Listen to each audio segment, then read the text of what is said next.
करमचंद गांधी बोलतोय.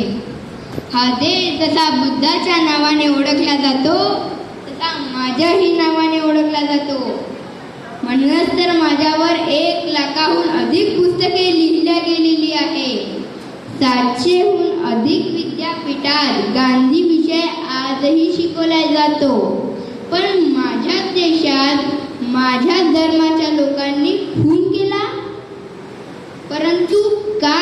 मी पाकिस्तानला 55 कोटी देण्यास सांगितले म्हणून ह्या देशाच्या फाळणीला मी जबाबदार आहे म्हणून.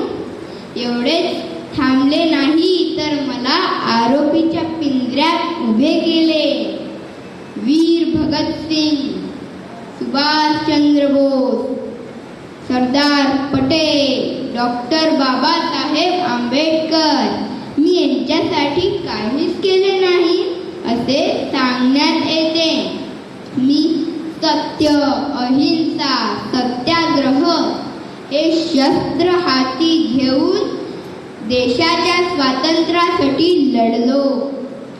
जात पात धर्म यात न अडकता मी सर्वांच्या कल्याणासाठी झिजत राहिलो. मी पुन्हा जन्माला येणार नाही, परंतु आपण सर्वांनी मी दिलेला विचार पुढे नेत राहावा हीच अपेक्षा आहे. मी शिवाजी, शाहू, फुले, आंबेडकर यात गांधी हे नाव जोडले तर परिवर्तनवादी विचार अधिक पुढे जाईल. मी शरीराने जिवंत नसलो तरी पुस्तक रूपाने जिवंत आहे. मला जिवंत ठेवले ते चंदभाऊ वानखडे यांच्या पुस्तकाने. हे पुस्तक आपण सर्वांनी वाचावं.